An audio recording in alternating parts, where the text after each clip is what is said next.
ces quelques éléments de réflexion. Alors, on est bien sûr dans un contexte un peu particulier parce que je ne vois pas à qui je m'adresse, mais bon, on a pris l'habitude un petit peu à faire des cours en distanciel ces derniers temps, et donc cette conférence, elle se passera sous cette forme-là aussi. Alors, l'objet de cette intervention est d'essayer de montrer que, alors, bien sûr, il y a une certaine majorité de personnes qui considèrent qu'il y a une crise écologique aujourd'hui, enfin, elle ne date pas d'aujourd'hui d'ailleurs, elle est déjà relativement ancienne, crise écologique d'ailleurs qui se combine aujourd'hui avec une crise sociale, et ce sur quoi je voulais insister, en fait, c'est que à partir de ce constat qui est relativement partagé de l'existence d'une crise écologique, eh bien les réponses ou les éléments de réponse qui sont apportés par rapport à cette crise écologique, eux, sont pas unanimes du tout.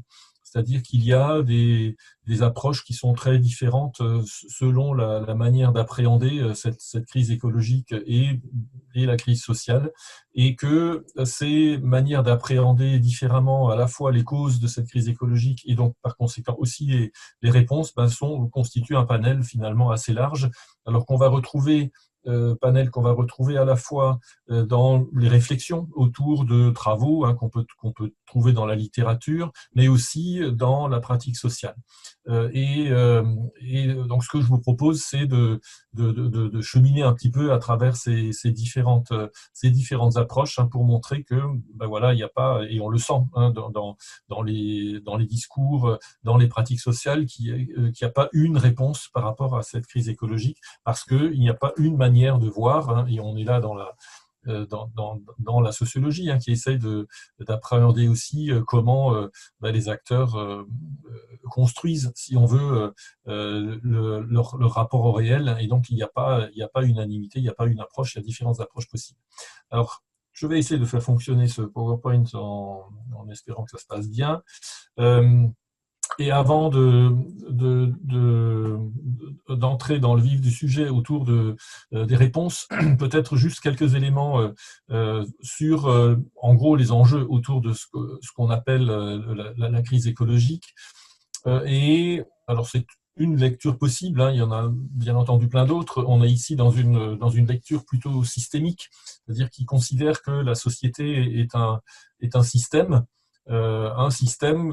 qui, comme tout système, a des éléments qui sont à l'intérieur du système et des éléments qui sont à l'extérieur du système qui constituent ce qu'on peut appeler l'environnement du système. Donc dans la société, si on prend ça comme représentation, si on veut, de la société, là-dedans, on a tous les individus qui composent la société humaine, et qu'on peut situer à différentes échelles. On peut considérer une portion de société, comme la France, par exemple, ou comme certaines entités de la France, des villes, des territoires, etc. Donc, dans cette société, il y a bien entendu des individus, il y a des groupements d'individus, il y a des interactions entre tout ça. Et tout ça, c'est des choses que la sociologie étudie de façon constante, c'est ce qui se passe à l'intérieur du système. Or, si on s'intéresse à la question de la crise écologique, on va constater que cette société humaine, elle ne fonctionne que parce qu'elle est en interaction avec ce qu'on peut appeler ici un écosystème, dans lequel elle est obligée de prélever un certain nombre de ressources et de rejeter un certain nombre de matières qu'elle ne peut plus utiliser. Et donc la société humaine, elle n'est pas fermée par rapport à son environnement, bien entendu, et tout ce qui se passe ici à l'intérieur, ça peut se passer parce qu'il y a ces échanges avec l'extérieur. Et donc typiquement dans une approche systémique, on va considérer qu'un système, la société ici en l'occurrence, elle va importer des éléments de son environnement, c'est-à-dire notre écosystème, l'écosystème planétaire ou l'écosystème local selon les cas. Elle va importer des choses qu'on appelle des entrées et qui sont constituées essentiellement d'énergie et de matière. Et tout ça, c'est indispensable au fonctionnement de cette société. S'il n'y a plus rien qui rentre, la société s'effondre tout simplement. Et donc ces entrées, énergie, matière, elles sont prélevées quelque part, elles ne viennent pas de nulle part, elles sont prélevées dans la nature, pour le dire autrement, en sachant que nous, en tant que société humaine, du point de vue matériel, nous ne pouvons rien créer.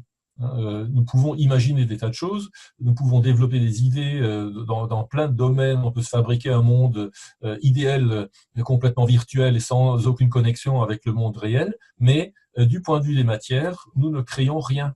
Nous ne faisons que tous les objets que nous fabriquons dans notre société humaine, que ce soit les ordinateurs, les smartphones, les voitures, les meubles, tout ça, ce ne sont que, d'un point de vue matériel, des éléments que nous avons prélevés dans notre environnement, donc dans la nature, et que nous avons transformés d'une certaine manière, en y projetant évidemment nos idées, mais du point de vue matériel, rien ne se perd, rien ne se crée, tout se transforme, comme disait déjà Lavoisier, et donc c'est ça notre réalité. C'est-à-dire que tout notre édifice culturel idéal, d'une certaine manière, repose sur une base matérielle, et cette base matérielle, elle se traduit par les échanges avec notre écosystème. Au niveau de l'entrée dans le système, si on veut, donc l'énergie qui peut prendre différentes formes, ça peut être directement l'énergie solaire, ça peut être beaucoup pour nous aujourd'hui dans nos modèles d'organisation sociale, c'est beaucoup de l'énergie fossile qui est mobilisée pour faire fonctionner cette société. Et donc là-dedans, ces matières, elles sont transformées en différents produits que nous utilisons, et elles séjournent pendant un certain temps dans le système social, et au bout d'un moment, elles vont ressortir de ce système social sous forme d'éléments que le système social ne peut plus utiliser. Et ça s'appelle des déchets, ou ça s'appelle de la chaleur, c'est de l'énergie qui est dissipée, donc qui est plus utilisable directement. Et ça retourne, ça ne va pas non plus nulle part, ça retourne dans la nature. Et donc les enjeux autour de la crise écologique, de ce point de vue-là, ils se situent aux deux pôles, si on veut, de la société, ici au niveau des entrées et au niveau des sorties. Dans la mesure où, ce que nous prélevons ici, alors il y a plein d'auteurs qui ont travaillé là-dessus, y compris des économistes, des sociologues, des écologues, bien évidemment, mais ce que nous prélevons ici, ça va impacter le fonctionnement de l'écosystème, le fonctionnement de la nature. Et si on prélève plus que ce que la nature ne peut produire dans un laps de temps donné, cette nature, cet écosystème va se déstructurer. C'est ce qui est arrivé, par exemple, dans certaines régions en Europe, à la fin du XVIIIe siècle, le courant du début du XIXe siècle, quand l'industrie, première forme d'industrie ont commencé à se développer et ont utilisé le bois comme énergie pour produire la chaleur, pour fabriquer le verre, pour fabriquer les métaux, etc. Et on a assisté à une surconsommation de bois par rapport à ce que l'écosystème forestier était capable de produire. Et on a vu, et il y a des cartes, il y a des documents qui le montrent, il y a des historiens qui ont travaillé là-dessus, on a vu que les forêts en Europe étaient en train de disparaître tout simplement parce qu'on prélevait plus de bois que ce que l'écosystème forestier était capable de renouveler d'une année sur l'autre. Et donc, l'enjeu ici de la crise écologique, c'est une consommation de ressources tellement importante qu'elle va mettre à mal les capacités de production de l'écosystème et donc la dégradation de l'écosystème qui ne pourra plus à terme fournir les ressources dont on a besoin sous la forme dont on a besoin. Et le deuxième enjeu de la crise écologique, ça se passe ici, à la sortie, c'est-à-dire que si la société humaine rejette trop de produits dans un écosystème, ces produits doivent être digéré, si on veut le formuler comme ça, par l'écosystème, pour être remis en circulation dans l'écosystème. Et bien là aussi, si on rejette plus que ce que l'écosystème est capable de digérer dans un laps de temps donné, il va aussi se dégrader, il va aussi se déstructurer. Et un des enjeux dont on parle beaucoup aujourd'hui autour de cette question de la crise écologique, c'est le changement climatique. Et le changement climatique, a priori, si on en croit les scientifiques, il est lié à quoi? Il est lié à un excès de CO2 qui est émis par le fonctionnement de la société humaine et qui oblige l'écosystème à se réorganiser pour absorber tout cet excès de CO2 ou de plus généralement de gaz à effet de serre. Voilà. Donc ça, c'est de façon très très rapide et très très schématique, les enjeux de cette crise écologique se situent tous, d'une certaine manière, autour de la capacité de fonctionnement de cet écosystème, compte tenu à la fois des prélèvements que nous opérons en tant que société humaine et aussi des rejets que nous générons en tant que société humaine. Il y a bien sûr d'autres dimensions dans la crise écologique, hein, qui se traduisent aussi par des crises sociales, parce que les écosystèmes qui sont transformés, alors ils ont été beaucoup transformés en Europe, mais aujourd'hui, ou dans les pays occidentaux, ils sont aujourd'hui beaucoup transformés aussi dans les pays dits en voie de développement. Et cette transformation, cette dégradation des écosystèmes, elle se traduit aussi par des migrations humaines qui vont générer des problèmes typiquement intrasociétaux. Voilà, en gros, pour poser un peu le tableau, hein, sur lequel il y a encore une fois un relatif consensus, hein, de la part des acteurs qui s'intéressent à ces questions, en tous les cas. Et on va maintenant essayer d'aborder justement ces différentes réponses qui sont possibles, ou qui existent dans la pratique sociale. Alors, je vous ai mis trois images, plus un quatrième enjeu, qui montre, alors ça saute peut-être pas aux yeux tout de suite là, mais qui contiennent en filigrane, si on veut, ces différentes manières d'appréhender la question autour de cette crise écologique et de la façon d'y répondre. On a par exemple ici, c'est beaucoup vu dans les marches pour le climat, changeons de système, pas de climat. Donc ici, on a une approche relativement globale, on y reviendra tout de suite après, qui est une réponse qui veut modifier, si on veut, le système dans lequel on est. Donc ça, c'est un premier type de réponse qu'on va détailler un petit peu après. Ici, on a consommation bio, etc. Alors, il y a un petit clin d'œil, évidemment, avec le 4x4, mais là, on est dans une autre forme de réponse qui va plutôt être une réponse autour d'essayer de modifier un petit peu nos modes de consommation, plus ou moins, hein. Alors, ici, c'est un clin d'œil, mais modifier plus ou moins nos modes de consommation, mais pas forcément changer tout le système. Ici, un exemple, énergie citoyenne, ce que signifie cette approche-là, globalement, c'est une volonté de réappropriation citoyenne d'un certain nombre d'enjeux, qui aujourd'hui sont des enjeux qui sont plutôt portés par des grands acteurs, hein, des grands groupes industriels ou l'État. Hein, et là, cette volonté de réappropriation citoyenne. Et puis, on a aussi quelque chose qui est plus présent peut-être aux États-Unis ou ailleurs qu'en France pour l'instant, mais quelque chose qui tourne autour du survivalisme, c'est-à-dire essayer de se préparer à la catastrophe qui arrive, alors dans des formes qui peuvent être aussi assez variables, mais qui peuvent donner dans des formes extrêmes une espèce de renfermement sur soi-même et de lutte pour la survie contre les autres humains, ça peut arriver. Ça, c'est quelque chose qui, pour l'instant, en France, alors ça existe, hein, évidemment, il y a des échanges autour de ça, mais ce n'est pas forcément les approches majoritaires. Donc, juste pour poser un peu le cadre, on voit ici qu'il peut y avoir des approches différentes, hein, il n'y a pas forcément unanimité sur ces différents éléments. Alors, pour essayer d'avancer un petit peu et de structurer un petit peu ces approches, de les mettre un petit peu en perspective, on va essayer de tourner autour de ces principales questions, hein, qui sont celles qui mobilisent les acteurs qui s'intéressent à la question de la crise écologique, hein, et qui tournent autour de c'est quoi les causes finalement de la crise.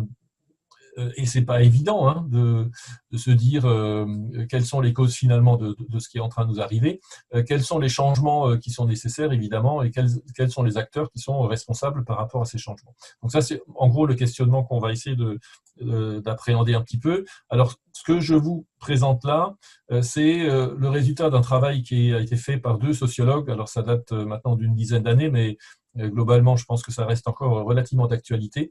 Et donc, ces deux sociologues, ce sont deux sociologues allemands qui ont publié un ouvrage en 2010, alors qu'il n'a pas été traduit en français à ma connaissance, et qui s'appuie sur une compilation et une analyse de toute une série de travaux qui ont été publiés alors en Allemagne, mais pas seulement en Allemagne, hein, ils sont allés regarder en France aussi, dans les pays anglo-saxons, et à partir de ces différents travaux qui sont à la fois des travaux d'universitaires, d'enseignants-chercheurs, mais aussi des travaux de praticiens dans la société ou dans la pratique sociale, ils ont essayé de regarder un petit peu quels étaient les points communs, les différences entre ces différentes approches, et ils ont proposé une classification, si on veut, de ces différents travaux, de ces différentes réflexions ou de ces différentes pratiques, et ils ont essayé de voir quelles étaient leurs caractéristiques principales.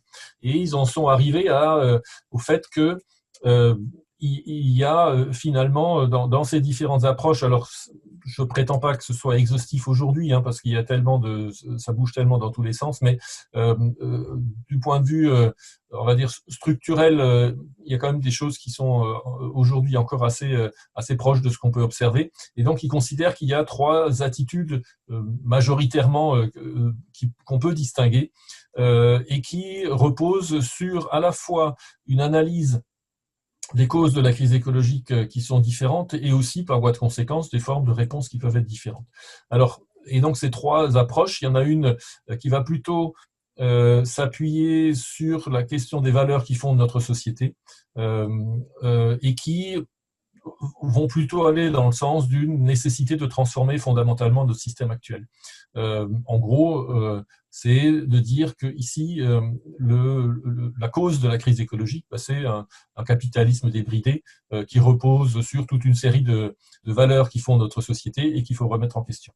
Ensuite, on a une deuxième approche qui est très très différente de celle-là et qui va considérer que le système tel qu'il est, il est plutôt pas si mal, mais il pose des problèmes en termes de mobilisation des ressources et d'utilisation des ressources, et que il faut le moderniser. Il ne faut pas le remettre en question fondamentalement, mais il faut le moderniser en agissant notamment sur les techniques. Donc on verra ça après. Et ça, c'est le modèle dominant. C'est-à-dire, c'est celui dans lequel on est, en gros, quand on parle de transition écologique et de choses comme ça.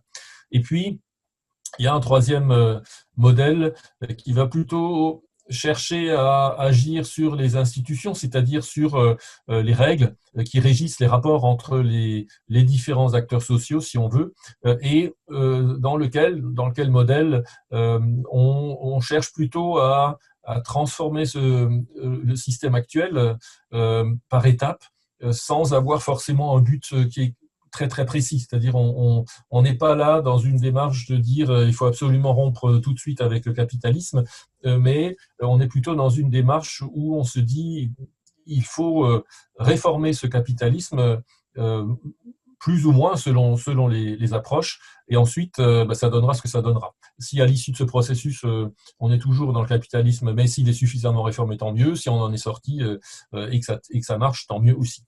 Voilà. Donc trois manières d'appréhender la question, hein, à la fois au niveau des causes de la crise écologique, mais aussi des réponses à y apporter. Alors, on va les voir assez rapidement, successivement, les unes après les autres. La première, donc celle qui vise une transformation fondamentale du système. Donc là, l'idée dominante, c'est vraiment que la crise écologique, elle est liée dans le contexte actuel, hein, à ce capitalisme qui est très prédateur, si on veut, des ressources naturelles, est aussi générateur d'inégalités, et que ce capitalisme, intrinsèquement, il est incapable de prendre en compte ces différents enjeux et de se transformer suffisamment de l'intérieur pour pouvoir répondre à ces enjeux qui se posent. Et par voie de conséquence, notamment parce qu'on considère que c'est une crise globale, que c'est une crise extrêmement importante, eh bien, il faut modifier radicalement ce système. C'est ça l'idée. Donc ici, on est dans des approches, on verra quelques éléments plus précis, quelques exemples de ces approches. On est dans une approche qui est vraiment dans une critique radicale du modèle. Et donc ici, les transformations techniques de type transition écologique, etc., on considère que ces évolutions-là ne sont pas suffisantes, hein, parce que elles s'inscrivent dans un modèle qui, globalement, est néfaste, si on veut, à la fois du point de vue écologique et du point de vue de ses effets sur la société, dans la mesure où le capitalisme n'a pas réussi à répondre à la question des inégalités, par exemple, hein, et intrinsèquement aujourd'hui générateur d'inégalités plutôt que que solution aux inégalités. Donc, quelques approches caractéristiques ici. Parmi les plus importantes, il y en a probablement encore d'autres, c'est toute une série de travaux autour de la critique de la domination, alors qu'on va trouver notamment, alors les auteurs Adler et Schneider, ils se réfèrent par exemple à l'école de Francfort, deuxième école de Francfort en sociologie, où on est dans une critique de la domination, avec cette idée que le modèle occidental, il est basé justement sur la domination des humains, mais aussi domination de la nature, et que c'est ça le problème, et que c'est ça la cause de cette crise globale qu'on connaît. Et donc, il faut essayer de travailler à réduire cette culture, si on veut, ce système de valeurs qui est basé sur la domination. On a un autre courant de pensée qui est assez représentatif de cette approche, c'est le courant qui tourne autour de la subsistance et de l'écoféminisme, dont une des figures, sans doute parmi les plus connues, c'est pas elle qui a inventé l'écoféminisme, c'est l'écoféminisme, il vient à la fois des États-Unis, mais aussi d'Allemagne dans les années 70. Et c'est Vandana Shiva, donc je ne sais pas si vous connaissez cette personne, c'est une indienne d'Inde, d'Asie, et qui s'est scientifique, et qui s'est fortement engagée au soutien des paysans, notamment d'Inde, dans leur lutte contre les multinationales et les dégâts causés par les multinationales, notamment Monsanto. Et elle essaye de promouvoir justement une agriculture, alors notamment en Inde, mais une agriculture qui se réapproprie finalement les fondements de la pratique agricole et la rendre moins dépendante de ces multinationales qui finalement ont le but premier, donc dans son discours, c'est de faire du profit au détriment de l'autonomie et de la santé même des paysans pour faire vite. Et donc ici, on a aussi une lecture globalement où le problème qui est posé repose sur un système qui est très tourné autour du patriarcat, donc de domination des hommes dans le système, et aussi sur un modèle capitaliste finalement qui fonctionne parce que il rend obscur finalement tout un pan du fonctionnement de la société, notamment le fait que la nature est exploitée sans vergogne, mais aussi que le travail des femmes est exploité, puisqu'il n'apparaît pas dans la comptabilité du capitalisme finalement, et donc que ce modèle, il est biaisé dès le départ parce qu'il permet à certaines catégories de s'enrichir, parce que justement, on ne rétribue pas à sa juste valeur les éléments dont on se sert pour faire fonctionner ce système. Et on est là dans une lecture d'un système capitaliste aujourd'hui qui est de type colonialiste vis-à-vis de la nature, vis-à-vis des femmes, vis-à-vis des pays alors du tiers-monde en voie de développement actuellement. Et donc la réponse, c'est pour ça qu'on parle de subsistance, c'est de recentrer le système économique sur les besoins essentiels, et tout le reste n'a pas besoin d'être pris dans un système marchand, dans un système économique, mais est du ressort du bien vivre ensemble, la convivialité, de toute une série de choses qui ne s'achètent pas, alors que le système économique aujourd'hui, dans cette approche, fonctionne en vendant des biens matériels pour faire croire que ces biens matériels permettent d'accéder à du bien-être, à du bonheur, alors que dans la réalité, c'est pas le cas, et donc on n'a pas besoin de tout ça. Donc on est dans une économie dont le but premier, c'est d'assurer la subsistance. Le reste, ça n'a pas besoin d'être marchandisé. Un autre courant de pensée, alors qui est porté par Jacques Ellul en France, par exemple, c'est tout ce qui tourne autour de la critique de l'industrialisation, de la critique de la technique, qui devient finalement une sorte de but en soi, la technique qui a ses propres finalités, c'est-à-dire on fait ce qu'on est capable de faire, et qui entraîne la société dans une course sans fin, dont on ne sait pas très bien si ça apporte quelque chose finalement, et qui conduit finalement à des comportements qui sont égoïstes et insatisfaits, parce que on est toujours à courir après le dernier produit qui va nous permettre de se sentir mieux qu'avant, et ça n'a jamais de fin.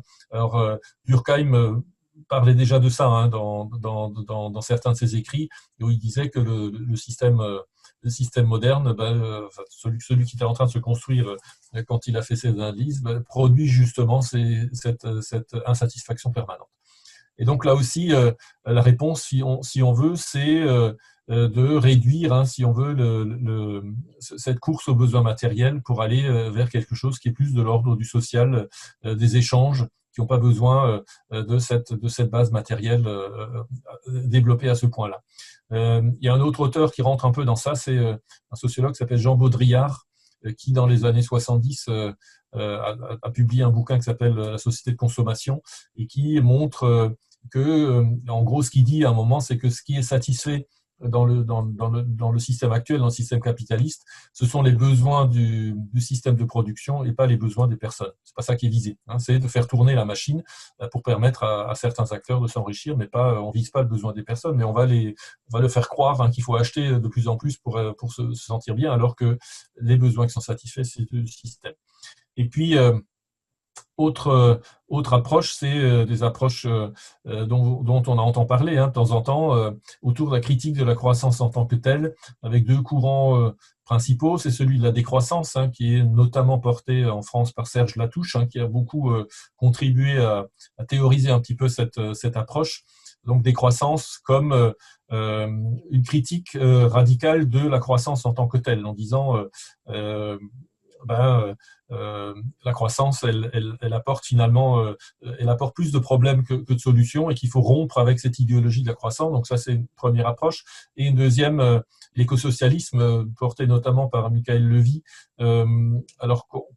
qui s'est plutôt développé d'ailleurs en Allemagne de l'Est après la chute du mur, mais qui a été repris par d'autres auteurs qui s'appuient sur un certain nombre d'éléments qui étaient intéressants dans le système communiste, notamment une espèce de collectivisation d'un certain nombre de biens et qui cherche évidemment à gommer les aspects négatifs du système communiste mais quand même arriver à une sorte d'économie planifiée, mais une économie planifiée à l'échelle locale, et pas à l'échelle centrale comme c'était le cas dans l'Union soviétique, mais donc l'idée, globalement, d'arrêter la fuite en avant de la croissance, de réduire les besoins et donc de s'inscrire dans une démarche de sobriété à différentes échelles. Et on va retrouver des choses assez proches dans la décroissance et dans l'écosocialisme, même si les deux, quelquefois, se critiquent un petit peu.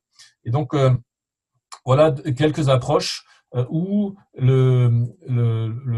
l'analyse de la crise écologique conduit à une remise en cause fondamentale du système. Et vous avez ça dans les pratiques sociales, ça existe. Vous avez toute une série de pratiques d'expérimentation qui tournent autour de ces questions-là. Donc, alors, du point de vue politique, vous avez d'ailleurs en partie de la décroissance qui existe. Vous avez des pratiques de retrait de toute une série de consommations de biens matériels qui existent, des initiatives qui sont prises. Vous avez tout ce qui tourne autour du glanage, par exemple, et des choses comme ça qui peuvent se rapprocher de cela. Ensuite, je vois que le temps passe, il faut que j'avance un petit peu. On a le deuxième modèle qui est donc la modernisation dans le cadre du système actuel et qui est véritablement le contrepoint de ce que je viens de présenter. Et là, tout ce qui dans le modèle précédent est considéré comme problématique, c'est-à-dire la croissance, la monétarisation, la globalisation, etc. Ici, c'est considéré au contraire comme des points d'appui pour essayer d'écologiser le modèle actuel. Et donc, on va s'appuyer sur le capital parce qu'il faut de l'argent pour innover, par exemple. On va s'appuyer sur la concurrence parce que ça va justement stimuler l'innovation parce que les différentes structures sont à la course à gagner le plus de parts de marché possible, donc il faut innover plus rapidement que l'autre, et donc la concurrence stimule cette innovation à condition qu'on arrive à l'orienter vers l'innovation écologique. La mondialisation, ici, c'est considéré comme un élément positif parce que cette mondialisation va permettre de diffuser rapidement les innovations à l'échelle de l'ensemble du système, et donc c'est une réponse qui permet d'être plus rapide dans la transformation du système. Et puis la croissance aussi, c'est quelque chose qui est nécessaire dans cette approche, dans la mesure où elle va générer de la richesse, stimuler les innovations, etc., etc. Et donc ici, on considère que il faut s'appuyer sur le modèle actuel, mais il faut simplement gommer les effets problématiques de ce modèle actuel. Et ces effets problématiques, c'est quelque chose qui tourne autour d'un métabolisme qui est pas adapté aux conditions actuelles. Et cette approche-là, on va la trouver principalement dans ce qu'on peut appeler la modernisation écologique, qui a d'ailleurs été euh, pensée, promue par un sociologue allemand notamment, qui s'appelle Joseph Huber, et qui a développé une réflexion, qui a publié plusieurs bouquins et articles autour de cette question-là. Donc modernisation écologique, on l'appelle aussi quelquefois croissance verte, on l'appelle aujourd'hui transition écologique, mais tout ça, ça se retrouve et c'est ce qui est en train de se faire du côté des dirigeants, en tout cas d'une bonne partie des dirigeants et du système économique. On est en train d'aller là-dedans. L'idée principale, encore une fois, c'est pas de remettre en question le modèle dans son ensemble, ni la croissance économique, mais simplement de transformer le métabolisme industriel, c'est-à-dire la mobilisation des ressources pour les rendre compatibles avec le système naturel dans cet esprit-là. Et ça veut dire, par exemple, développer les énergies renouvelables plutôt que les énergies fossiles, parce que les énergies fossiles génèrent des gaz à effet de serre. C'est développer la chimie verte, c'est-à-dire une chimie qui va s'appuyer sur les plantes, plutôt que de la chimie de synthèse qui s'appuie sur le pétrole, parce qu'avec la chimie verte, on va fabriquer des produits chimiques qui sont recyclables par les écosystèmes d'une certaine façon, alors que les produits de synthèse issus du pétrole vont mettre beaucoup de temps à être dégradés dans les écosystèmes et vont perturber les écosystèmes. C'est aussi le développement d'OGM pour éviter l'usage de pesticides, etc. Donc on est ici dans une logique très différente de celle qu'on a vue tout à l'heure, où on va considérer que le système, globalement, il est plutôt bon, mais il faut modifier son métabolisme. Et pour le faire, eh bien, on va passer par un espèce de forçage politique, c'est-à-dire fixer un cadre au niveau des États pour inciter les acteurs à rentrer dans ce processus d'innovation, de modernisation. Et donc, le Green New Deal, dont on entend parler en ce moment, est une illustration de cette approche. Approche qui est très critiquée par les tenants du modèle précédent parce qu'ils considèrent que, compte tenu du fait qu'ici on est dans une logique de croissance, même si on transfère le métabolisme vers des choses qui sont plus proches de ce qu'on connaît aujourd'hui dans les écosystèmes, on n'arrivera pas à résoudre la crise parce que les besoins en termes de consommation et les rejets sont trop importants pour que le système puisse les assumer, si on veut, et aussi que ce système-là ne dit rien sur les inégalités sociales qui sont aussi fondatrices de la crise que nous connaissons. Donc, il y a un débat vraiment entre ces différents acteurs autour de la manière d'appréhender la question écologique. Et donc ici, encore une fois, c'est le modèle qui est globalement le modèle dominant. Ensuite, troisième approche, c'est cette transformation par étapes qui va plutôt jouer sur les institutions, où là, on considère à la fois que le système moderne, entre guillemets, occidental, a apporté un certain nombre d'éléments positifs, notamment la liberté individuelle, et que ça, on n'a pas envie de le balayer, on a envie de garder un certain nombre d'éléments issus de ce modèle-là, mais il s'agirait globalement, pour faire vite, de domestiquer ce modèle, notamment dans sa partie économique, et essayer de réintégrer finalement le système économique dans le projet social, en maîtrisant, en domestiquant ce système pour le mettre au service finalement du projet social et pas l'inverse. Et ça suppose cette domestication du capital, voire aussi de réduire ou de stopper la croissance, mais dans une approche qui est moins radicale que celle du premier modèle.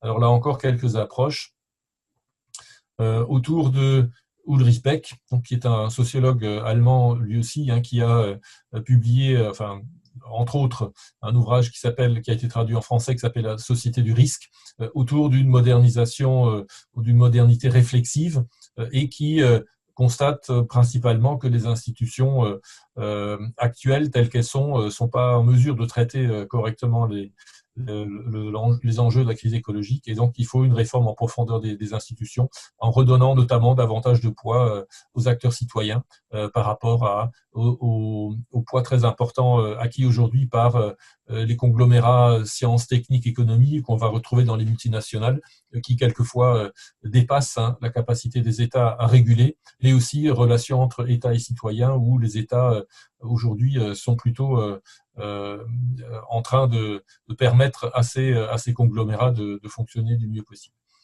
On a aussi d'autres réflexions alors par Alain Lipietz, par exemple, en France, qui est un économiste qui était d'ailleurs chez les Verts, parti politique à une époque, où on est dans une logique de réguler davantage le système économique et financier par toute une série de moyens institutionnels, là encore, pour essayer de réintégrer le système économique et de le mettre au service du projet social et pas l'inverse. Avec une réflexion autour de la notion de bien collectif, alors qu'on appelle aujourd'hui les biens communs. Donc c'est une notion qui commence à se développer aujourd'hui de nouveau, y compris dans les travaux scientifiques, cette notion de bien commun, où on considère qu'il y a un certain nombre de biens qui appartiennent à tout le monde et il n'y a pas de raison de les privatiser, de les marchandiser, parce que finalement, cette approche marchande va se traduire par un surprélèvement de ces ressources et un accaparement de ces ressources par quelques acteurs, alors qu'ils devraient être disponibles éventuellement gratuitement pour tout le monde. Et puis, on a une autre réflexion alors, qui est plus spécifique, pour l'instant, à ma connaissance, en tout cas, à des instituts de recherche en Allemagne, qui est une économie de marché. Donc, on n'est pas dans l'écosocialisme ici, mais une économie de marché, mais sans croissance. C'est-à-dire une activité qui va aussi réduire le travail, d'une certaine façon, pour développer et maintenir le travail dans une sphère où les personnes vont véritablement retirer quelque chose aussi du point de vue du développement social et permettre aussi le développement d'activités sociales qui soient éventuellement hors du marché pour permettre une meilleure insertion, si on veut, dans la société. Donc voilà, en gros, je crois que j'ai à peu près terminé. Voilà, en gros, les principales réponses qui ont été analysées par ces deux sociologues. Et on voit bien que il n'y a pas unanimité. Et quand on regarde un petit peu ce qui se passe dans la pratique sociale, finalement, autour d'un certain nombre d'acteurs, donc j'ai essayé de montrer un petit peu au début quelques exemples, on voit qu'il y a que ces valeurs différentes qui sont portées finalement par différents acteurs, elles ressortent dans les manières d'appréhender les enjeux et souvent dans les discussions, dans les conflits autour de problèmes d'environnement, par exemple. Si on reprend maintenant une sphère beaucoup plus pragmatique, si on veut, beaucoup plus locale, souvent dans les conflits qu'il peut y avoir autour de tel ou tel projet qui s'implante, on a quelques projets comme des projets d'implantation d'entrepôts Amazon, par exemple, en Alsace, et les conflits que suscitent ces projets, eh bien, ils mettent aussi en lumière, alors de façon plus ou moins explicite, parce que c'est pas forcément toujours conscient chez tous les acteurs, ils mettent aussi en lumière ces questions-là. Et quand vous avez certaines personnes qui se battent contre des entrepôts, ça peut être pour des raisons qui sont plutôt des raisons de préservation de leur cadre de vie immédiat, par exemple, mais vous avez d'autres motivations qui sont de l'ordre, par exemple, de ce qu'on a vu dans le modèle A, c'est-à-dire que Amazon est représentatif d'un système capitaliste prédateur, et c'est ça qu'il faut remettre en question. Donc, dans les conflits qu'il peut y avoir autour d'un certain nombre de projets, selon les acteurs, on va trouver des motivations qui peuvent être assez différentes et qui peuvent expliquer aussi pourquoi, dans certains cas, on a des actions relativement radicales ou dans d'autres cas, on a des actions qui sont plus des actions d'accompagnement de processus, etc. C'est aussi vrai dans le domaine des énergies, par exemple. Vous avez notamment les projets d'installation aujourd'hui d'énergie renouvelable, que ce soit l'éolien ou que ce soit d'autres choses, vous avez là aussi, selon les cas, des approches qui peuvent être très différentes. Vous avez des acteurs qui sont très inscrits dans cette logique de modernisation écologique, qui vont considérer que les énergies renouvelables, il faut les soutenir à tout prix, y compris quand ça peut avoir des conséquences sur les écosystèmes. Et vous avez d'autres acteurs qui vont dire, avant d'installer des énergies renouvelables, il faut réfléchir, est-ce qu'on est capable de réduire notre consommation énergétique plutôt que de rentrer dans une logique où on fait des énergies renouvelables parce que ça permet à certains acteurs de gagner de l'argent, etc., etc. Donc, ces différentes approches, on va les retrouver à différentes échelles et je pense que ça peut être une grille de lecture intéressante pour comprendre un petit peu les motivations, mais aussi les modes d'action de certains acteurs, y compris sur des projets très, très concrets. Voilà, je crois que j'ai à peu près terminé ce que j'avais envie de vous raconter dans cette courte intervention. Je vous remercie, en tout cas, même si je ne vois pas les personnes, mais je les remercie d'être présentes et éventuellement d'avoir écouté ce que j'ai raconté. Merci beaucoup à vous, Monsieur Vince. Je propose peut-être qu'on passe du coup, à un temps de questions. Ce qu'on faisait hier et qui marchait plutôt bien, si vous voulez, c'est que quand vous avez une question, vous notez votre nom dans le chat et comme ça, on les fait une par une et vous pouvez activer votre micro et discuter, et ce sera peut-être plus simple. Et sinon, ceux qui n'ont pas de micro, posez-les à l'écrit, on les prendra aussi. Voilà.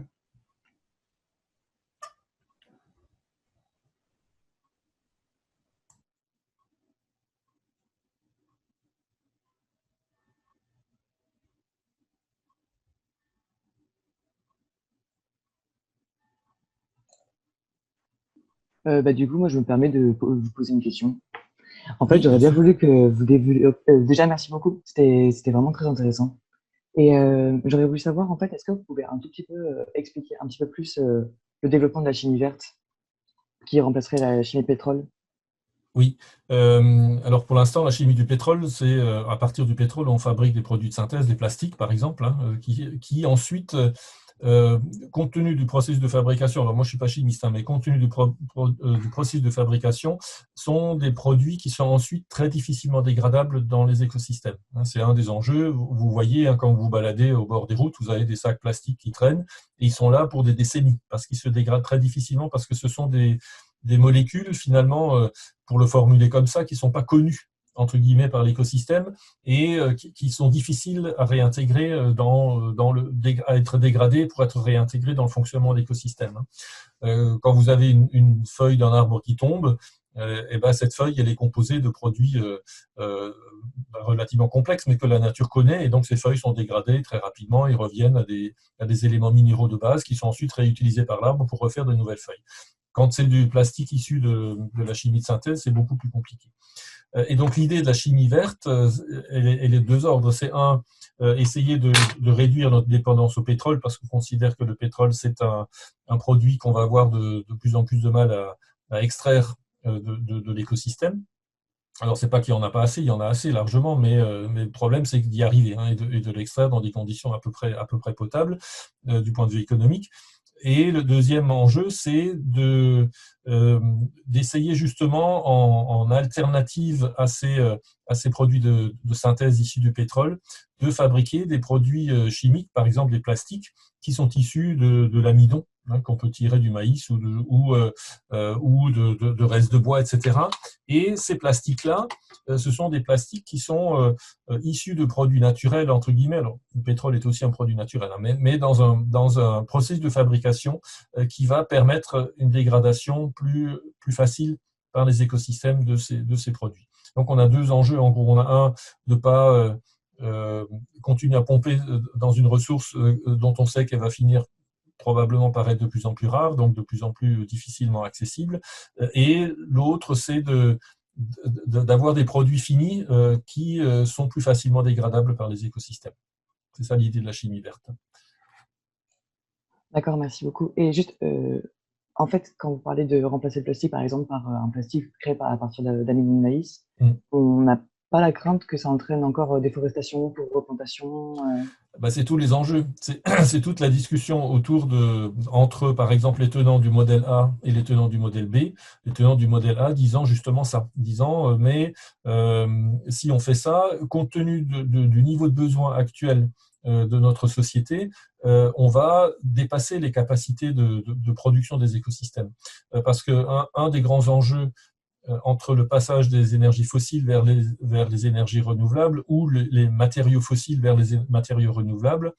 Les matériaux fossiles, le pétrole en particulier, c'est aussi un produit des écosystèmes. Sauf que c'est un produit qui a été fabriqué par la nature sur des millions d'années, hein, et qui a été stocké.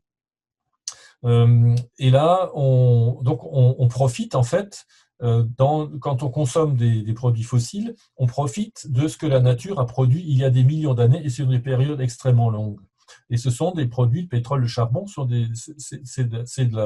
aussi de l'énergie solaire au départ, hein, puisque le charbon, le pétrole, ce sont des végétaux, hein, qui ont été dégradés et qui ont été stockés dans la croûte terrestre, mais qui ont été produits sur un temps extrêmement long.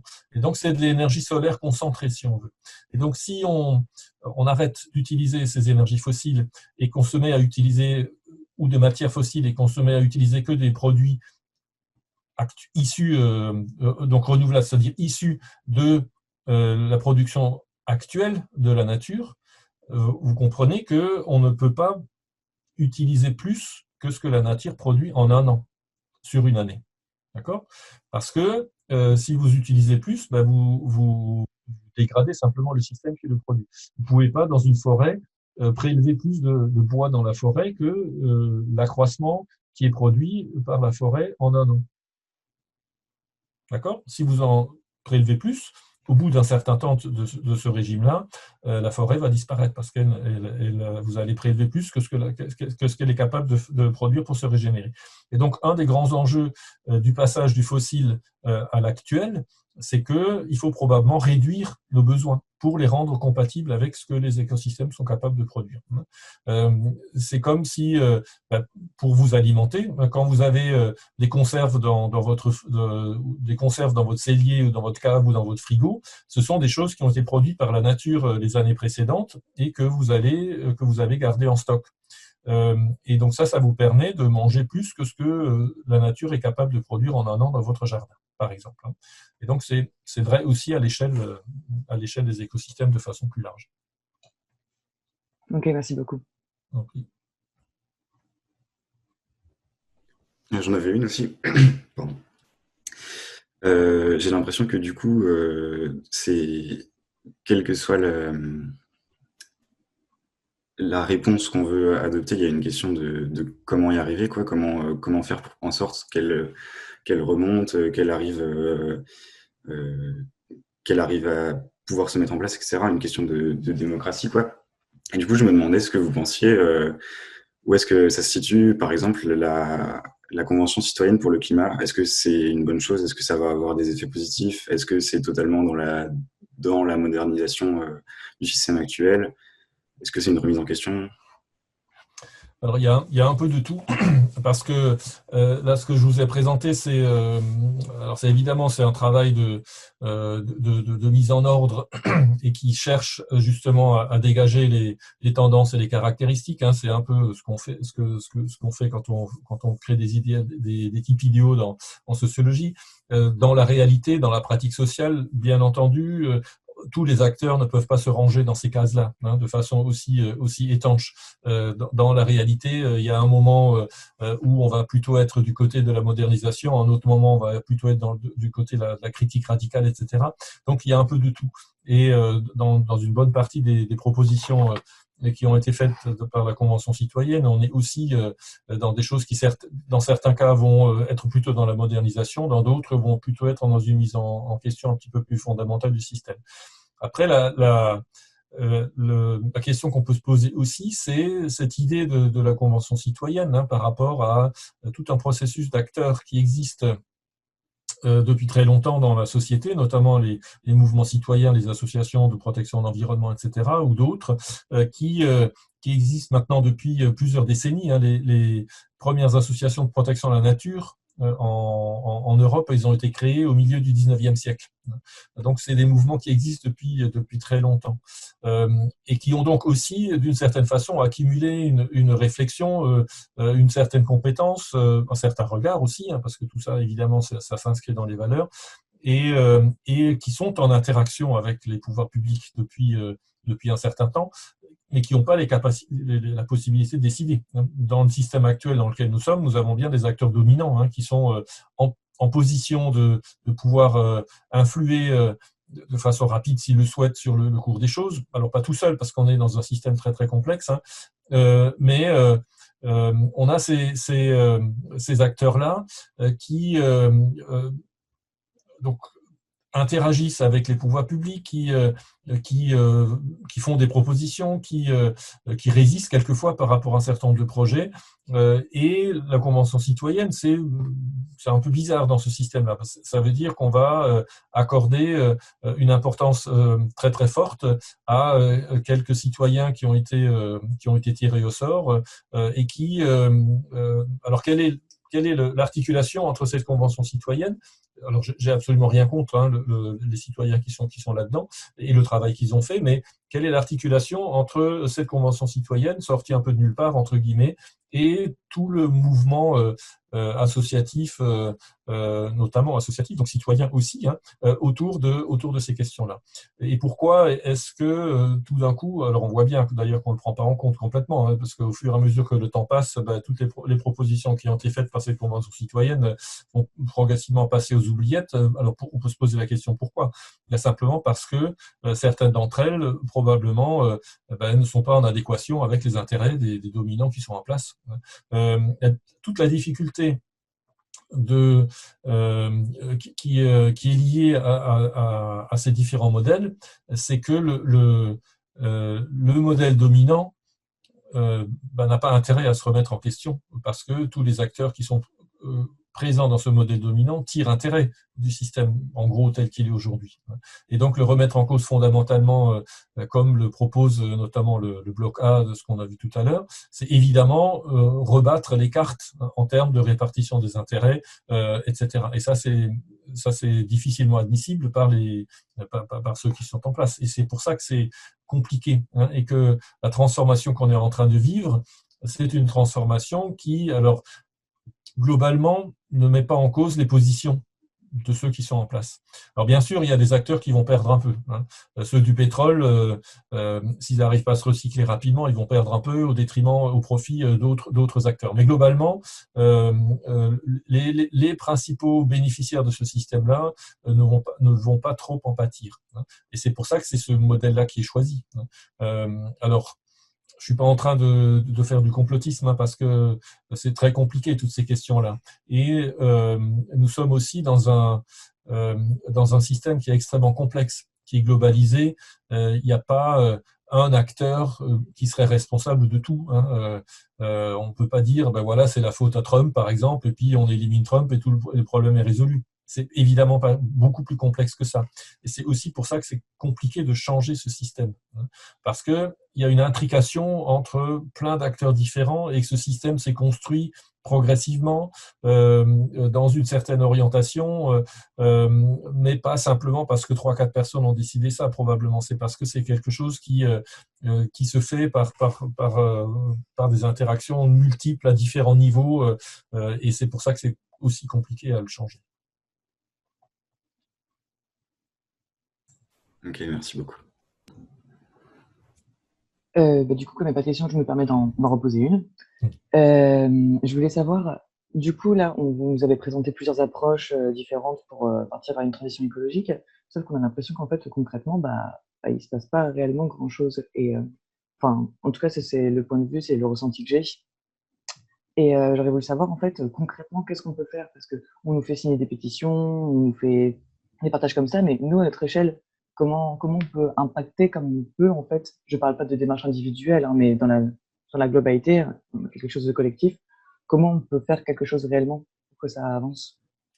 Ouais, c'est une question qui est très pertinente et qui est extrêmement complexe, parce que, alors, dire qu'il n'y a rien qui se passe, c'est pas tout à fait exact, parce qu'il y a des choses qui sont en train de se passer. Il y a une sorte de transition qui est en cours, c'est indéniable. Ce qui se passe aussi, c'est que, mais alors dans le sens de la modernisation, c'est clair. Ce qui est en train de se passer globalement, c'est pas une remise en question du modèle. Ça, on est d'accord. C'est une modernisation de ce modèle, une adaptation. En gros, le discours, c'est et qui d'ailleurs n'est pas complètement juste si on regarde bien, mais c'est que le capitalisme a digéré les revendications sociales, hein, et les a prises en compte et a continué à fonctionner, a continué à croître. Aujourd'hui, un nouvel type de question qui se pose, c'est les questions écologiques, et donc le capitalisme va digérer les questions écologiques et on va continuer à marcher en avant. Sauf qu'on voit bien que les questions sociales n'ont absolument pas été digérées, hein, et il n'y a absolument pas de réponse aux questions sociales, et il n'y aura probablement pas non plus de réponse satisfaisante aux questions écologiques. Donc ça mais malgré tout, il y a des choses qui se passent, mais dans ce contexte-là. Deuxième chose qui se passe, c'est, ça je pense que c'est très net, c'est une prise de conscience autour de ces enjeux-là qui avance dans la société, auprès des citoyens qui ont envie de s'engager de plus en plus, alors sous différentes formes, hein, ça peut être au niveau de la consommation, ça peut être l'engagement politique, etc. Mais il se passe indéniablement des choses de ce point de vue-là. Et par rapport à ça, la question que vous posez, bah c'est très très difficile, hein, justement parce que on est dans un système globalisé qui est qu'on peut difficilement faire bouger.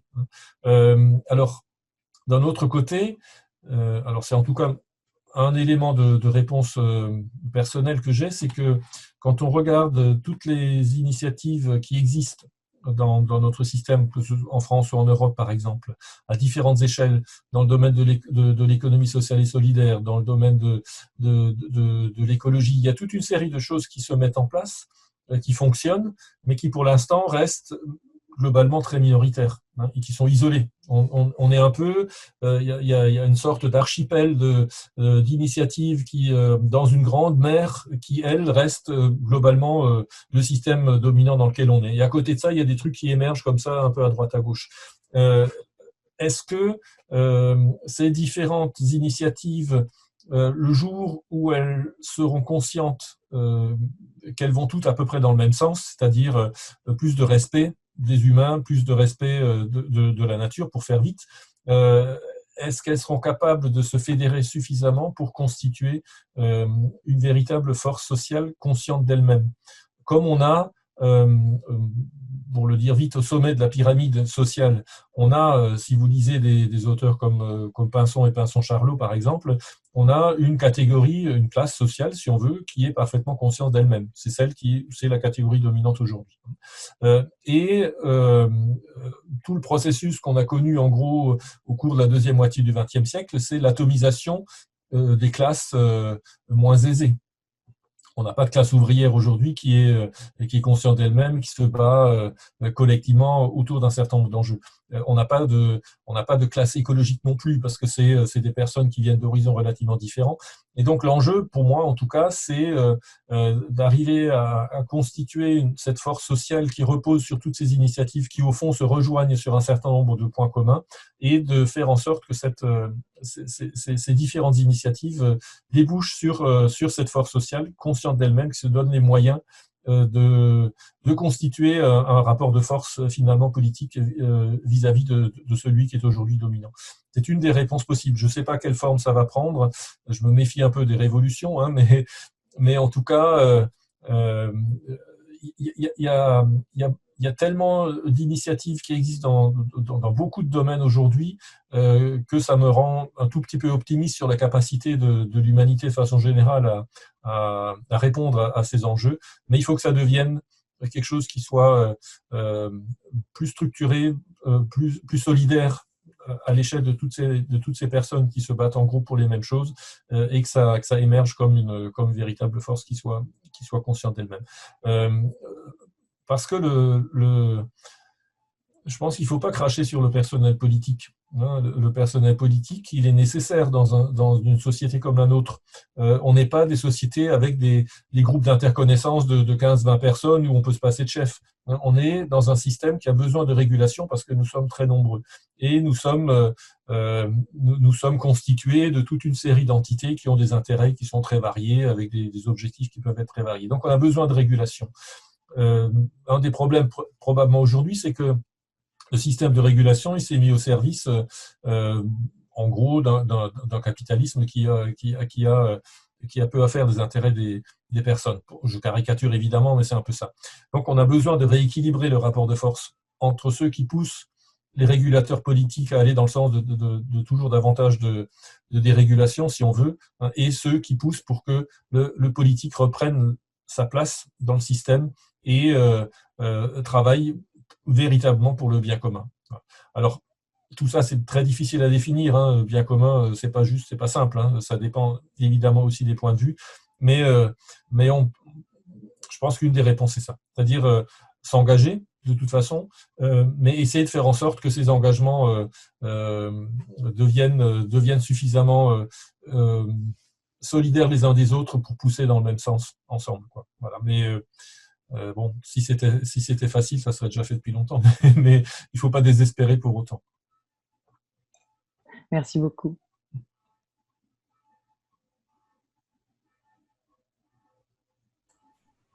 Et donc, il y avait Claudine aussi qui avait envoyé un message dans le chat pour les participants. Donc, je vous laisse le lire. Si vous voulez, je peux détailler un petit peu. Si vous voulez, oui. Donc, en fait, c'est une initiative citoyenne à l'occasion du 5e anniversaire de la COP 21, qui a donc débouché sur la signature de l'accord de Paris. L'accord de Paris, c'est un accord qui a été signé par tous les pays du monde, sauf quelques-uns, mais qui se comptent sur les doigts d'une main. Donc, tout le monde s'est engagé à quoi? S'est engagé à mettre en place dans son propre pays des mesures importantes, très importantes, qui doivent amener à maintenir la température globale de la Terre en dessous, et le texte de l'accord de Paris dit même bien en dessous de 2 degrés. Donc ça, c'est l'engagement qui a été pris il y a 5 ans. Si on regarde ce qui a été fait entre 2015 et 2020, on n'est pas du tout sur la trajectoire sur laquelle l'ensemble des États se sont engagés. Et on est même très mal parce que les émissions de gaz à effet de serre, au lieu de diminuer, ont encore cru pendant cette période-là. Donc, on n'est pas sur une trajectoire de 2 degrés. D'après ce que les scientifiques peuvent à peu près modéliser, eux disent, si on continue sur la lancée, on est au bas mot sur une trajectoire de 3,2 degrés à l'horizon de 2100. Et certains scientifiques qui ont d'autres modèles qui sont plus pessimistes vont jusqu'à 4,5, 5 degrés. Alors, autant dire que ça, c'est un monde qu'on est en train de se préparer. Et à l'horizon de 2100, en fait, c'est dans 80 ans, hein, c'est pas très long, c'est pas un horizon très lointain. Ça veut dire qu'on est en train de se préparer à un monde qui est beaucoup trop chaud pour que l'humanité puisse continuer à vivre comme on vit actuellement. Très clairement, si on est sur une trajectoire, même la trajectoire basse, qui est calculée par les scientifiques, c'est-à-dire 3,2 degrés de réchauffement, ça veut dire que toute la zone intertropicale n'est plus habitable par les hommes. Et je peux vous dire que dans cette zone intertropicale, il y a quelques milliards d'habitants qui y vivent. Donc, si c'est ça qu'on est en train de se préparer, ça veut dire que ces gens-là ne peuvent plus vivre sur place. Pourquoi? Pour plein de raisons. Parce que les précipitations sont complètement déréglées. Elles n'arrivent pas au moment où les cultures pourraient pousser. Elles arrivent par trombes à d'autres moments et ça fait des inondations. Bref, c'est un monde qui est plus vivable. Ces gens-là vont vouloir se déplacer et donc se déplacer vers des zones encore vivables qui ne sont pas vides d'hommes, où habitent déjà des gens. Donc, les gens qui vont devoir accueillir plein de monde qui arrive en désespoir de cause, comment est-ce qu'ils vont partager les terres? Parce que les terres sont déjà occupées. Enfin bon, c'est un monde plein de conflits et plein de problèmes. Donc, l'initiative citoyenne, c'est la suivante. Le 11 décembre, qui est donc la veille du jour où les accords de Paris vont être fêtés en grande pompe par tous les chefs d'État et de gouvernement, les citoyens en question voudraient juste attirer l'attention sur le fait que les États n'ont pour l'instant rien fait, et que le monde qu'on est en train de se préparer n'est pas vivable, et qu'il faudrait prendre au sérieux la signature qu'on a apposée sur un acte. On s'est engagé au travers des accords de Paris à faire tout ce qu'on peut pour le maintenir bien en dessous de 2 degrés, et pour l'instant, on ne suit pas cette trajectoire. Ça serait vraiment le moment de commencer, c'est super urgent. Voilà, ça c'est le sens de cette démarche. Et donc, ce qui est proposé, comme tous les pays sont dans des situations plus ou moins graves de Covid, il n'y a pas de manifestation à l'extérieur. On prévoit juste de faire des panneaux sur lesquels on dessine ce qu'on veut, mais on dessine quelque chose qui a un rapport avec le fait qu'il faudrait plutôt aller vers en dessous de 2 degrés. Et le hashtag qui a été choisi, c'est Fight for 1.5. Et pourquoi est-ce qu'on choisit Fight for 1.5? C'est parce que 3 ans après la COP 21, en fait, la COP 21 avait commissionné le GIEC pour lui faire un rapport avec la question suivante. Est-ce qu'il y a vraiment une grande différence si on se prépare un monde à 2 degrés ou si on se prépare un monde qui réchauffe seulement, entre guillemets, à 1,5 degré? Et le rapport du GIEC est sorti en 2018. Et ce rapport dit, ah oui, effectivement, ça fait une très grande différence si on va jusqu'à 2 degrés ou si on reste à 1,5. Je ne peux conseiller à tous les participants du séminaire d'aller voir ce rapport. Il y a un rapport qui est long, il y a un rapport aussi pour décideurs et un rapport pour les enseignants. Le rapport pour décideurs, le rapport pour décideurs est encore compliqué à lire, mais le rapport pour les enseignants est tout à fait abordable par tout le monde, par les étudiants. Il est très, très lisible et tout à fait intéressant parce qu'effectivement, on voit dans tous les secteurs d'activité et de vie humaine qu'ils ont passé en revue que la différence est énorme. On a l'impression comme ça, c'est qu'un demi-degré, mais au niveau des conséquences globales sur le climat, sur l'agriculture, sur les forêts, sur les animaux, sur la vie humaine, sur la santé, c'est énorme. Et donc, c'est ça la raison du hashtag Fight for 1.5. C'est-à-dire, on leur demande de rester de tout faire. Du coup, avoir des politiques publiques encore plus drastiques que pour le 2 degrés, puisque pour arriver à 1,5 degré, ça veut dire, je vous donne un exemple, ça voudrait dire que les émissions de gaz à effet de serre devraient, d'après les chiffres de l'ONU, diminuer chaque année, à partir de 2020, diminuer chaque année de 7,6%. Ça, c'est les chiffres de l'ONU. Donc, chaque pays devrait diminuer ses émissions de gaz à effet de serre de 7,6% par an. Pour vous donner un chiffre de Claudine, je suis comparaison. désolée de vous interrompre. Pas de problème. En fait, le temps nous est compté. Et du coup, je me permets. Mais en tout cas, vous avez dit effectivement que si on était intéressé, on pouvait vous contacter par Telegram. Donc, IFC _Alsace, c'est ça? Oui, c'est ça. YFC, le trait d'en dessous, et Alsace, ça c'est sur Telegram. Ok, en tout cas, on vous remercie beaucoup. Et pour les personnes qui sont intéressées et qui veulent de plus amples informations, n'hésitez pas à contacter Claudine directement pour avoir tous ces détails. Je suis désolée du coup de vous interrompre. Non, mais tout à fait, c'est normal. Merci. Mais voilà, merci beaucoup. Du coup, on voulait savoir, est-ce qu'il y a des dernières questions vu que Mauricine c'est encore là et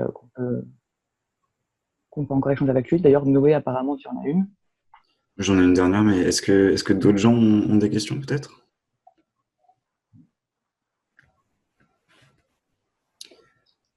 Vas-y. Je voulais juste savoir, toujours à ce niveau-là, des trois idéotypes d'approche concernant l'écologie. Où est-ce que ça se situe le développement durable? Parce que je me souviens que à chaque fois qu'on me le présente maintenant, j'ai l'impression que les gens se justifient un peu en montrant bien, oui, mais attention, le développement durable, c'est 3 pôles, donc c'est environnement, social et le troisième, je ne sais plus, c'est peut-être économique, quelque chose comme ça. Mais ils montrent bien, attention, il y a le pôle social, il y a le pôle social. Est-ce que ça reste quand même fortement dans le modèle croissance verte, etc. Parce que j'avais vu vraiment des critiques du développement durable, justement en mode c'est le développement, donc forcément c'est incompatible avec une réponse à la crise écologique. Merci pour une question on peut parler pendant plus d'1 heure juste sur ce sujet-là, mais on va essayer de faire ça rapidement. Alors, je pense qu'on peut distinguer là encore la réflexion qui s'est appuyée sur la question du développement durable, y compris dans les domaines scientifiques et la pratique sociale. Là, du coup, il y a des choses qui sont assez diverses. Alors, au début, le développement durable, c'est effectivement les 3 piliers. On en a rajouté, quelquefois, on en rajoute un 4e qui s'appelle la culture. C'est social, environnement, économie. Alors, il a eu des effets intéressants, cette approche-là, parce que, notamment dans la pratique sociale, en tout cas à un moment donné, ça a permis à des acteurs de parler entre eux, alors que jusqu'à présent, ils s'ignoraient relativement. Donc, par exemple, les acteurs de l'écologie, ils étaient plutôt concentrés sur la question de la protection de la nature, protection des ressources naturelles, etc. Les acteurs du social étaient dans leur domaine aussi. Les acteurs économiques, on voit bien, et quelquefois, ça a permis à ces acteurs de se rencontrer, de discuter, de se rendre compte que ils avaient des regards très différents, et ça a permis de quelques avancées. Donc ça, c'est une première chose, et ça, c'est quelque chose qu'on peut considérer de plutôt positif du côté du développement durable. Après, avec un peu de... on a dans les années 90-2000, tout le monde a annonné le développement durable comme le Saint Graal, comme ça allait être la solution à tous les problèmes, etc. Et aujourd'hui, on a un regard beaucoup plus critique sur ce développement durable, sur plusieurs aspects. Certains auteurs, comme notamment Dominique Bourg, qui est un philosophe qui est à Lausanne en ce moment et qui a été un des acteurs du développement durable dans les années 90 et qui a présidé la commission qui devait adosser la question de l'environnement à la Constitution, à la charte de l'environnement, et qui était vraiment dans une démarche très pro-développement durable. Aujourd'hui, il a un discours beaucoup plus critique par rapport à ce développement durable, et il écrit même, dans un des derniers ouvrages, il écrit même que le développement durable, ça a été une machine de guerre qui a été mise en place en gros par le capitalisme pour éviter d'avoir à se remettre en question, sur notamment la question de la remise en question de la croissance. Et donc, on a aujourd'hui, et je pense à raison, un regard beaucoup plus critique. Personnellement, je raconte ça dans mes cours de temps en temps, c'est quand on prend justement ce triptyque social, environnemental, économie, pour moi, il y a une forme d'anomalie dans ce triptyque, c'est de mettre l'économie au même plan que la nature et la société, pour faire vite. Parce que les deux volets, société, je vois ce que c'est, à peu près, très complexe, la société. La nature, on voit aussi à peu près ce que c'est. Et l'économie, là-dedans, n'existe que parce qu'il y a une société. Sinon, il n'y a pas d'économie. Et donc, mettre l'économie au même plan d'autonomie d'une certaine façon que la nature et la société, c'est justement accorder une importance complètement hypertrophiée à l'économie. Et d'une certaine façon, ça rendrait justice à ceux qui critiquent le développement durable comme étant un des moyens d'éviter de poser les questions de fond. Parce que le développement durable a été porté justement par des acteurs économiques. Et ce que ça veut dire de mettre l'économie au même rang que les autres, ça veut dire qu'il y aurait des lois autonomes de l'économie, les fameuses lois de l'économie qui s'imposeraient d'une certaine manière à la société. Et ça, c'est pas vrai. Les lois d'économie, elles sont écrites par la société en fonction des approches, en fonction des valeurs de la société. Et donc ça, c'est à la fois le point fort du développement durable et son point faible, de mon point de vue, c'est-à-dire de faire croire qu'il y aurait une logique économique autonome, indépendante du système social d'une certaine façon, ce qui évidemment n'est absolument pas vrai. Et puis, dans la pratique sociale, finalement, on s'est aperçu que progressivement, alors en tout cas dans les termes, alors ça ne veut pas dire que dans la pratique, ça s'est complètement passé comme ça aussi, mais développement durable a progressivement été remplacé par croissance durable. Et ça montre bien que, en gros, on a digéré d'une certaine façon cette idée au départ de dire il faut, en gros, faut éventuellement remettre en question le modèle par non, il ne faut pas remettre en question le modèle, mais on va rendre ce modèle durable par un certain nombre d'actions. Donc, le développement durable, voilà, il a connu les vicissitudes de toutes les notions qui, à un certain moment, sont à la mode, se diffusent très largement, parce que c'était incroyable, pendant les années 90-2000, tout le monde faisait du développement durable dans tous les sens, tout était développement durable, quoi. Et chacun y mettait évidemment ce qu'il avait envie d'y mettre. On appelle ça des concepts ou des notions valises, où chacun y met ce qu'il veut. Alors ça ne veut pas dire que ça n'est pas, encore une fois, concrètement, il y a un certain nombre de choses qui ont été transformées du fait de l'usage de cette notion, et notamment ces discussions, cette confrontation entre des points de vue différents. Ça a été intéressant, et ça a probablement provoqué quelques avancées dans la pratique sociale, mais ça n'a pas ça n'a pas renversé le système, quoi. Et on reste aujourd'hui, et quand on voit ce qu'a dit Claudine, je crois, tout à l'heure, hein, sur les enjeux autour du changement climatique, et c'est un enjeu bien sûr important, mais il n'y a pas que le changement climatique, il n'y a pas que les gaz à effet de serre, il y a plein d'autres questions qui se posent. Et là-dessus, on voit bien que le modèle actuel est probablement incapable de répondre à ces enjeux-là, parce qu'il est intrinsèquement destructeur. Voilà. Et ça, le développement durable n'a pas remis ça suffisamment en question. Voilà. Ok, merci beaucoup. Ouais, c'est vrai ce que vous avez dit sur l'économie qui aurait ses lois propres, ses intérêts propres, c'est ce qui se retrouve aussi dans les discours actuels, même les discours sur le Covid, etc. Il faut maintenir notre économie. Absolument. Alors bien sûr, hein, derrière il y a des enjeux, il faut que les gens puissent vivre. Ça, on est d'accord, hein, mais le modèle tel qu'il est, il est invivable à terme. C'est-à-dire, on ne peut pas imaginer une croissance infinie dans un système qui est fini, sauf à s'imaginer qu'on va aller coloniser Mars dans quelques décennies et qu'on refera d'ailleurs les mêmes conneries qu'on est en train de faire sur Terre. Il n'y a pas de raison que ça change. Donc, il y a bien un problème de fond, mais qui est complexe. C'est pas facile. Si c'était tellement simple, compte tenu du nombre que nous sommes, compte tenu des orientations dans lesquelles on est engagé, si c'était simple dans un claquement de doigts, si on pouvait changer de système, évidemment que je pense qu'on l'aurait déjà fait. Donc c'est très compliqué, mais ça justifie qu'on continue à réfléchir et qu'on continue à s'engager, vraiment. Parce que le peuple, quand il se mobilise, il a toujours raison, d'une certaine façon. Donc il faut arriver à bouger les personnes.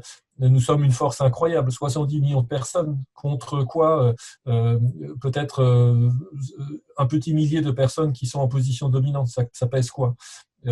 Sauf qu'on accepte. Hein, on accepte finalement cette domination et c'est vraiment l'enjeu. Et donc ce que vous faites, je trouve, hein, d'essayer de permettre alors de faire réfléchir les gens, de les pousser un petit peu à prendre conscience d'un certain nombre d'enjeux, de s'engager, c'est quelque chose d'essentiel. Être citoyen, ça veut dire s'intéresser à la vie de la cité dans laquelle nous vivons. C'est pas juste consommer, hein. Et c'est pas par la consommation qu'on va changer le monde. Il faut s'engager, il faut être conscient de ça. Et il faut vraiment être des citoyens debout et être conscient de la force que nous pouvons représenter si on s'engage vraiment collectivement dans des choses qui nous préoccupent au premier chef. Merci pour cette magnifique conclusion. Merci à vous de faire tout ça, c'est très bien. Merci vraiment d'être intervenu. C'est très gentil, surtout un dimanche matin. Et merci à tous les participants, toutes les participantes. J'espère que ça vous a intéressé. Comme dit, si vous n'avez pas pu voir l'ensemble, ça sera disponible sur YouTube. Donc j'ai envoyé le lien. Et il y a aussi une 4e conférence qu'on n'a pas pu faire en direct, qu'on va mettre en ligne là tout de suite dans les 5 minutes qui viennent, sur le rapport à la nature. Merci du coup à tous et à toutes d'être venus. Merci à tous. Merci beaucoup. Merci monsieur. Bon dimanche. Merci beaucoup.